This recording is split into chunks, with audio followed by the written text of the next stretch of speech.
कितने जाने खुश? आइए कलाम खुदा के लिए जोरदार ताली बजाएं, जोरदार ताली बजाएंगे खुदावंद के कलाम के लिए, मेरे लिए नहीं मेरे भाई के लिए, खुदावंद के कलाम के लिए जोरदार ताली बजाएंगे। Hallelujah hallelujah. खुदावंद यीशु मसीह के जिंदा जलाली पाक पवित्र कवि बुलंद और अजीम नाम में मैं खुदा का खादिम पास्टर आरिफ रजा गिल आप सबों की सलामती चाहता हूँ, आप सबों की सलामती चाहता हूँ। आप सबों को सलाम, आप सबों को सलाम। बड़ा एक्टिव होके कलाम सुनना है, मैं कोशिश करूंगा आप लोगों को एक्टिव होके सुनाऊं। अगर एक्टिव होके सुनाऊंगा तो आप लोगों के लिए शर्त यह है कि आप लोग एक्टिव होके सुनेंगे। अगर एक्टिव होके सुनेंगे तो फिर जड़ियां चार करांगा पल्ले पैणगियां, नहीं तो पल्ले नहीं पैणगियां। मैं तो घंटा भी कलाम सुनावांगा तो कोई फायदा नहीं, 5 मिनट भी सुनावांगा तो कोई फायदा नहीं। लेकिन अगर ध्यान दे नाल एक्टिव होके सुन लोगे तो मेरा 5 मिनट बोलना भी ਤੁਹਾਨੂੰ ਇੰਜ ਲੱਗੇਗਾ ਅਸੀਂ ਘੰਟੇ ਦਾ ਕਲਾਮ ਸੁਣ ਲਿਆ। ਹਾਲੇਲੂਇਆ। ਤੇ ਅੱਜ ਅਸੀਂ ਬੜੀ ਖੂਬਸੂਰਤ ਇੱਕ ਗੱਲ ਸਿੱਖਣ ਵਾਲੇ ਹਾਂ। ਤੇ ਮੈਂ ਪਿਛਲੀ ਦਫਾ ਵੀ ਕਿਹਾ ਸੀ ਇਹ ਵੱਡਿਆਂ ਵਾਸਤੇ, ਬਜ਼ੁਰਗਾਂ ਵਾਸਤੇ, ਬੱਚਿਆਂ ਵਾਸਤੇ ਤੇ ਜਵਾਨਾਂ ਤੇ ਔਰਤਾਂ ਤੇ ਮਰਦਾਂ ਸਾਰਿਆਂ ਵਾਸਤੇ ਕਲਾਮ ਹੋਏਗਾ। ਯਾਨੀ ਕਿ ਬੱਚੇ ਤੋਂ ਲੈ ਕੇ ਬਜ਼ੁਰਗ ਤੱਕ ਦੀ ਜ਼ਰੂਰਤ ਤੇ ਉਹਦੀ ਭੁੱਖ ਜਿਹੜੀ ਹੈ ਉਹ ਮਿਟਾਉਣ ਦੀ ਕੋਸ਼ਿਸ਼ ਕਰਾਂਗਾ। आत्मिक गल्लां ने यानी कि रूहानी भुख जिहड़ी है ना मिटाउण दी कोशिश करांगा कि तुहाडी अज रूह नूं ताजगी मिले, एक नवा जोर मिले। हालेलुया। पिछली दफा केड़ा कलाम सुनाया सी, कोई दसेगा? ना बताइए कौन सा था?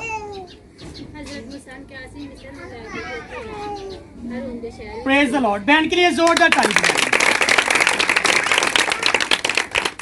पिछली दफा हम लोगों ने सीखा था कि बुजुर्ग मूसा ने मिस्र की गुलामी में से इस्राएल कौम को लेकर मुल्क कैनान में जाना था, और मैंने बड़ी तफसील के साथ इस बात को सिखाया था ना, बड़े ध्यान दे नाल बच्चियां दी तरह, मतलब कि तानू समझ आ जाए सारी स्टोरी। हुण आई गल समझ पिछली दफा की सी। हुण इसे तरीके नाल मैं कोशिश करांगा कि अज भी एक बड़ी खूबसूरत कहानी है ਤੇ ਉਹਨੂੰ ਕਹਾਣੀ ਦੀ ਸੂਰਤ ਚ ਬਿਆਨ ਕਰਾਂਗਾ। ਲੇਕਿਨ ਉਹ ਜਿਹੜੀ ਕਹਾਣੀ ਅੱਜ ਮੈਂ ਬਿਆਨ ਕਰਨ ਵਾਲਾ ਹਾਂ ਨਾ, ਇਹ ਅੱਜ ਦੇ ਦਿਨਾਂ ਦੇ ਨਾਲ ਵੀ ਜੁੜੀ ਹੋਈ ਹੈ। ਕਿਹਦੇ ਨਾਲ ਜੁੜੀ ਹੈ? ਅੱਜ ਦੇ ਦਿਨਾਂ ਨਾਲ। ਅੱਜ ਕੱਲ ਕਰੋਨਾ ਆਇਆ ਨਾ, ਇਹਦੇ ਨਾਲ ਵੀ ਜੁੜੀ ਹੈ। ਤੇ ਇਸ ਤੋਂ ਬਾਅਦ ਕਿਆਮਤ ਆਣੀ ਹੈ, ਉਹਦੇ ਨਾਲ ਵੀ ਜੁੜੀ ਹੈ। ਤੇ ਸਾਡੀ ਮਸੀਹੀ ਜ਼ਿੰਦਗੀ ਦੇ ਨਾਲ ਜੁੜੀ ਹੋਈ ਹੈ।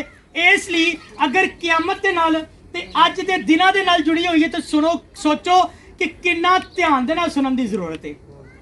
4 बंदे खलो जान ना, ते अज जिथे भी 4 बंदे खलो जान ते किंदियां गल्लां हुंदियां ने ना।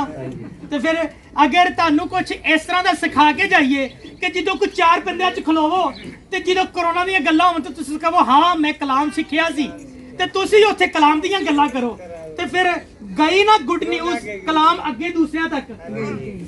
ऐ हुण तुहानू एक सबजैक्ट, एक टॉपिक दे के चलिया वां कि जिथे भी खलोते होगे, वड्डे ने, बजुर्ग ने ते भावें बच्चे ने, अगर कोरोना की वजह तो खौफजदा होणगे ना तो तुसीं उत्थे ए कलाम, ए गल्लां दसणियां ने कि नहीं नहीं बाइबल इंज कहंदी है। ठीक है, आओ एक हवाला पढ़ांगे तो फिर इसी तरह सीखना जारी रखांगे। मेरे नाल जिन्हां कोल बाइबल है खोलिया जे मत्ती रसूल दी मार्फत लिखी जाने वाली अंजील, ओंदे मां जी थोड़ी देर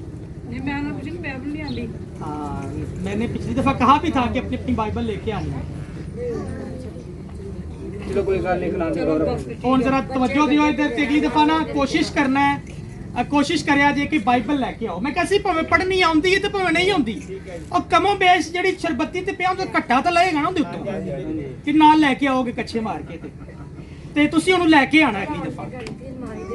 चलो कोई नहीं, खुदा तुहानू सारिआं नूं बरकत दिओ। ते आओ जरा ध्यान दे नाल जेहड़ा ना हवाला सुनो। मत्ती दी अंजील उहदे 24वें बाब दी 37वीं आयत तो पढ़न लगा वां। बड़े ही ध्यान दे नाल सुनना जे, क्योंकि अगर हवाला समझ च ना आया तो अगलियां गल्लां भी समझ नहीं आनियां। लिखा है जैसा नूह के दिनों में हुआ वैसा ही इब्ने आदम के आने के वक्त होगा, वैसा ही इब्ने आदम के आने के वक्त होगा। क्योंकि जिस तरह तूफान से पहले के दिनों में लोग खाते पीते, और ब्याह शादी करते थे उस दिन तक के नूह कश्ती में दाखिल हुआ, और जब तक तूफान आकर उन सब को बहा ले गया उनको खबर ना हुई। उसी तरह इब्ने आदम का आना होगा। कलाम खुदा का पढ़ा जाना, सुना समझा कबूल किया जाना हम सबों के लिए बाइस बरकत हो। हम सब ऊंची आवाज में कहेंगे आमीन। ये हवाला जो मैंने अभी आप लोगों के सामने पढ़ा, इसके अंदर एक बड़ी खूबसूरत शख्सियत का, एक शख्स का जिक्र है और उसका नाम है हजरत नूह। क्या नाम है? हजरत नूह। पिछली दफा जो हवाला पढ़ा उसके अंदर एक अजीम शख्सियत का जिक्र था और उसका नाम था हजरत मूसा, और अभी किसका जिक्र है? हजरत नूह का। हजरत नूह वो शख्स है जिसका जिक्र हमें पैदाइश की किताब के अंदर मिलता है, और ये वो शख्स है जिसने कश्ती तैयार की थी। जिसने क्या किया था? कश्ती तैयार की थी। किस किस को पता है कि हजरत नूह ने कश्ती तैयार की थी?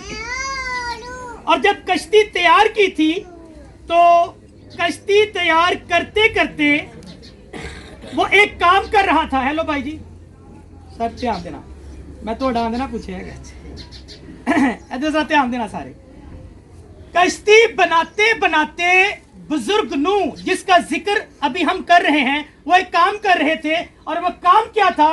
वो लोगों को कहते थे तौबा करो, तौबा करो, बहुत जल्द तूफान आने वाला है, बहुत जल्द तूफान आने वाला है। ये ऐसे ही है जैसे आज खादम आप लोगों के पास आते हैं और कहते हैं तौबा करो क्योंकि यीशु बहुत जल्द आने वाला है। अच्छा, तब बुजुर्ग नूह जो है वो लोगों को कहते थे कि तौबा करो क्योंकि तूफान आने वाला है, और साथ साथ पता क्या करते थे? साथ साथ जो है वो कश्ती बना रहे थे। और कश्ती पता कितनी बड़ी थी? इतनी बड़ी थी, इतनी बड़ी थी कि उसके अंदर जो है बाइबल में लिखा है कि 8 जाने वो खुद, यानी कि वो खुद और उसकी फैमिली, और उसके साथ साथ हर जानवर का जोड़ा जोड़ा जो है वो उसके अंदर रखा गया। 5 जानवरों के 7 जोड़े रखे गए।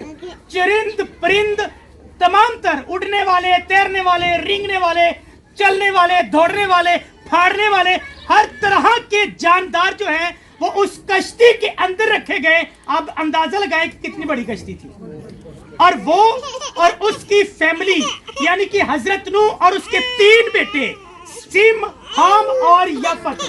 सिम, हाम और, एक बार रिपीट कीजिएगा, सिम, हाम और याफत, यानी कि जो उसके 3 बेटे थे और इन 3 बेटों की बीवियां थी। 3 बेटे और उनकी 3 बीवियां और हजरत नूह की 1 बीवी। टोटल कितने हो गए? 8। 3 पुत्र ते 3 नौवा, 6, एक उसकी बीवी 7 और एक खुद, वो 8। और बाइबल के अंदर पतरस के खत में लिखा हुआ है 3 बाब में, वहां पे लिखा है कि 8 जाने जो हैं वो तूफान नूह में बची। और वो 8 जाने थी, हजरत नूह, उसकी बीवी, उसके 3 बेटे और 3 बहू, 9वां। 8 जाना बचियां। ये 8 जाना क्यों बचा लितियां गईयां? क्योंकि इन्हां ने हजरत नूह जो कहंदा सी ना तौबा करो क्योंकि तूफान आने वाला है, खुदावन नूं बड़ा गुस्सा जे। ते गुस्सा किहड़ी गल दा सी? उदों लोग बदी ते बदकारी जड़ा ना बड़े अरूज थे, यानी कि बदी बहुत फैल गई सी। ते खुदावन ने कहा मेरी रूह हमेशा जिहड़ी है इंसान दे नाल मजामत नहीं करती रहेगी। मैं कितनी देर तक इन्हां नूं माफ करा, मैं कितनी देर तक इन्हां नूं समझावा, ये समझदे नहीं दे। इसलिए कहंदा है हजरत नूह नूं कहंदा है कश्ती बना, मैं तूफान कलांगा ते मैं जड़ा ना पूरी दुनिया मिटा देनी है, मैं सारिਆਂ ਨੂੰ खत्म कर देना है। ते ना सिर्फ ਉਹਨੇ किया, ना सिर्फ ये खुदावन ने किया, बल्कि बाइबल दसदी है कि ਜਦੋਂ वक्त पूरा होया, ਜਦੋਂ वक्त पूरा हो गया ते आसमान ਦੀਆਂ खिड़कियां खुल गईयां ते समंदर दे सोते फूट निकले, वो भी खुल गए, जमीन फट गई, आसमान खुल गया ते उत्तों भी बारिश ते थल्लों भी पानी।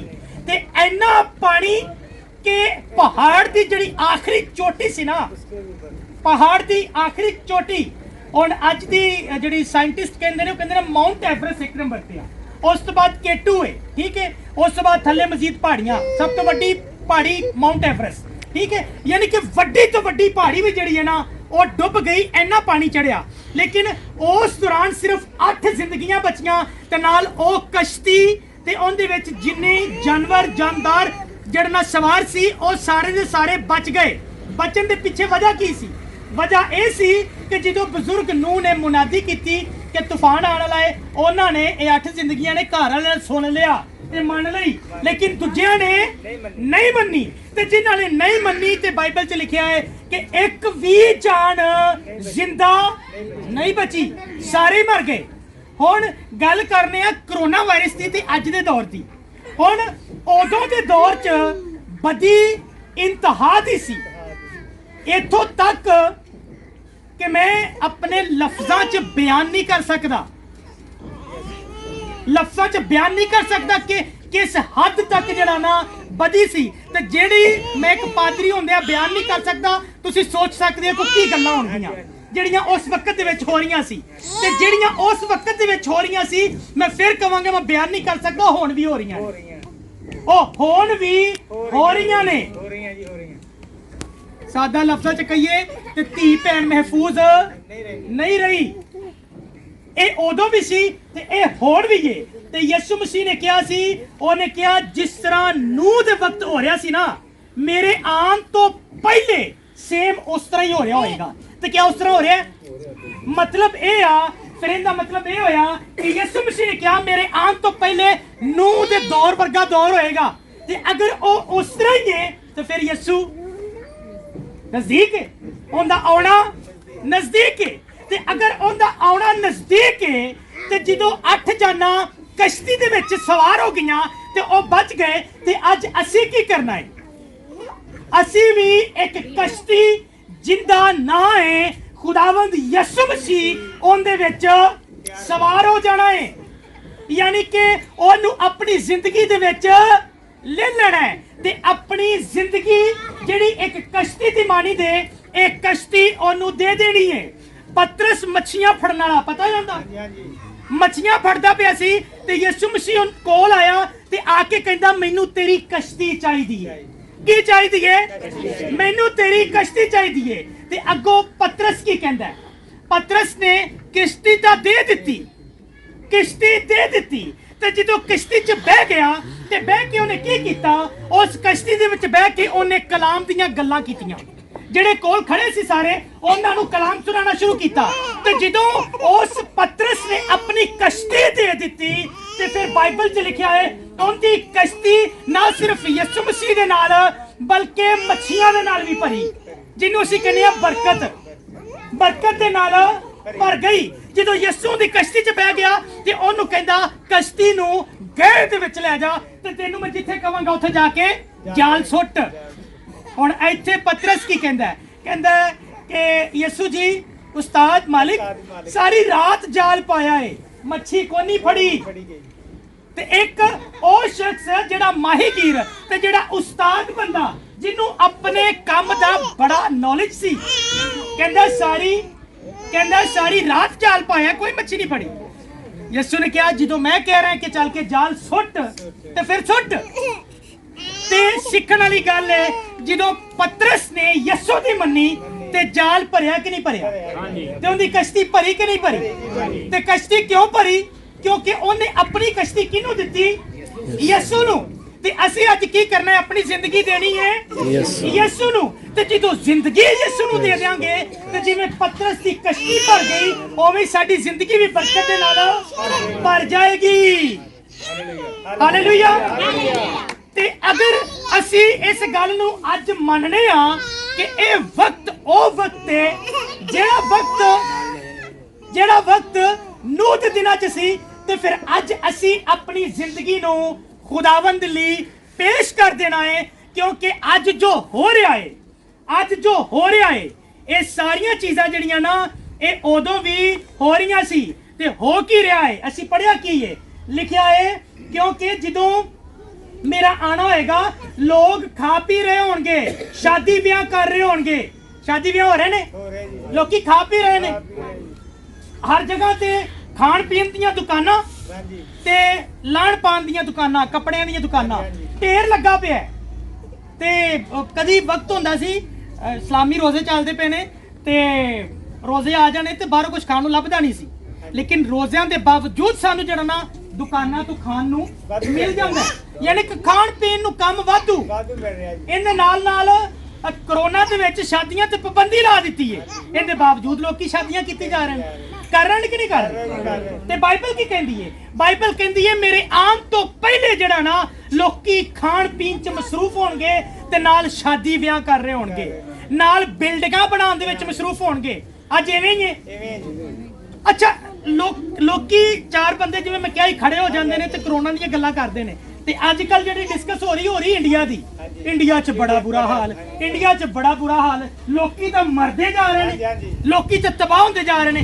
ਅੱਛਾ, ਸਾਨੂੰ ਖੌਫ ਫਿਰ ਨਹੀਂ ਆ ਰਿਹਾ, ਸਾਨੂੰ ਫਿਰ ਡਰ ਨਹੀਂ ਲੱਗਦਾ ਪਿਆ ਕਿ ਯਿਸੂ ਨੇ ਕਿਹਾ ਸੀ ਮੇਰੇ ਆਉਣ ਤੋਂ ਪਹਿਲੇ ਇਸ ਤਰ੍ਹਾਂ ਹੋਣਾ ਜੇ, ਤਰ੍ਹਾਂ ਤਰ੍ਹਾਂ ਦੀਆਂ ਵਬਾਵਾਂ ਆਣਗੀਆਂ, ਤੂਫਾਨ ਆਣਗੇ, ਜ਼ਲਜ਼ਲੇ ਆਣਗੇ, ਕੌਮ ਤੇ ਕੌਮ, ਸਲਤਨਤ ਤੇ ਸਲਤਨਤ ਚੜਾਈ ਕਰੇਗੀ। ਹੋ ਰਿਹਾ ਸਾਰਾ ਕੁਝ, ਤੇ ਫਿਰ ਅੱਜ ਸਾਨੂੰ ਕੀ ਕਰਨ ਦੀ ਜ਼ਰੂਰਤ ਹੈ? ਸਾਨੂੰ ਖੁਦਾਵੰਦ ਦੇ ਖੌਫ ਦੇ ਵਿੱਚ ਜ਼ਿੰਦਗੀ ਬਸਰ ਕਰਨ ਦੀ ਜ਼ਰੂਰਤ ਹੈ ਤੇ ਯਿਸੂ ਮਸੀਹ ਦੇ ਵਿੱਚ ਵਧਣ ਦੀ ਜ਼ਰੂਰਤ ਹੈ, ਕਿਉਂਕਿ ਵਕਤ ਨਜ਼ਦੀਕ ਹੈ, वक्त नजदीक है। बाइबल च लिखा वक्त को गनीमत जानो क्योंकि दिन बुरे हैं, क्योंकि दिन बुरे हैं। ते ए बुरे दिनां दे विच खुदारा तुहाडे लई जिहड़ा ना अज मैं ए नरसिंगा वजा रहा वां कि खुदारा तुहाडी मेहरबानी है। गल नूं समझो, काम कार अपनी जगह ते आ, रोजी रोटी कमानी है, पेट पालना है, पेट जरा ना भरना है ते बच्चे पालने ने, उनके लिए रोजी रोटी कमानी जरूरी है। लेकिन रोजी रोटी दे नाल नाल अपनी आखिरत के बारे भी सोचो। जिस तरह तूफान आया है, जिस तरह नूह दे दिनां च तूफान आया है, एवें यीशु ने भी मुड़ के वापस आना है। ते जेड़े यीशु मसीह दे विच जिंदगी गुजार रहे होणगे ओह उड्डणगे ते उनदा इस्तकबाल करनगे। लेकिन जेड़े उड्डणगे नहीं ओह ते फिर रह गए ना पिछे। और फिर किसी दिन मैं इहदे ते गल करांगा जेड़े पिछे रह जाणगे उन्हां नाल की होना है, क्योंकि उन्हां दा बहुत बुरा हाल होने वाला है। एक बहुत बुरा वक्त आने वाला है। 3.5 साल का एक दौर, फिर 7 साल का एक दौर, बड़ा खतरनाक टाइम आने वाला है। इसलिए जरूरत है अपने आप नू पेश करो कि खुदावंद जिवें पतरस ने अपनी कश्ती दे दी, पौलुस रसूल ने अपनी जिंदगी दे दी, इसी तरह ही मैं भी अपना बदन, अपनी जान, अपनी रूह तेनों देना वा ते तेरे पाक रूह दा मेरी जिंदगी ते कंट्रोल होवे, मेरी सोचा ते कंट्रोल होवे, मेरी अखां ते कन्नां ते प्रॉपर कंट्रोल होवे, ते जिस तरह पाक रूह कवे मैं उस तरह करा। इस तरह कह सकते हो कि जिस तरह पाक रूह कवे मैं उस तरह ही करा। खुदावंद मैनू इस तरह दा बना दे। ते जो इस तरह दे बन जाओगे ना, मुश्किल तो आनगियां कि खुदावंद दे विच चलना मुश्किल आसान नहीं हैगा, लेकिन जेड़े ओंदे विच जिंदगी गुजारते गुजारते मर जाणगे ना, वो मरनगे नहीं, सौणगे ते एक वक्त आएगा फिर उड्डणगे। की करनगे? उड्डणगे। तो हुण उड़ना चाह रहे हो कि सिर्फ सुते रहना चाह रहे हो? उड़ना चाह रहे हो तो फिर कलामे खुदा दी जोरदार ताली बजाओ ते अपनी जिंदगी खुदावंद नूं दे दिओ, अपनी जिंदगी खुदावंद नूं दे दिओ ते उहनूं कहे खुदावंद ले अज तो तेरा पाकरू मेरी जिंदगी ते कंट्रोल करे। ते आज तो बाद मैं दुआ भी करांगी, कलाम भी सुनांगी ते आज तो तेरे विच रह के जिंदगी बसर करांगी। हालेलुया। खुदावन आज दे कलाम दे वसीले नाल तानू सारिआं नू बहुत बरकत दे। उच्ची बोलांगे आमीन। हालेलुया जी।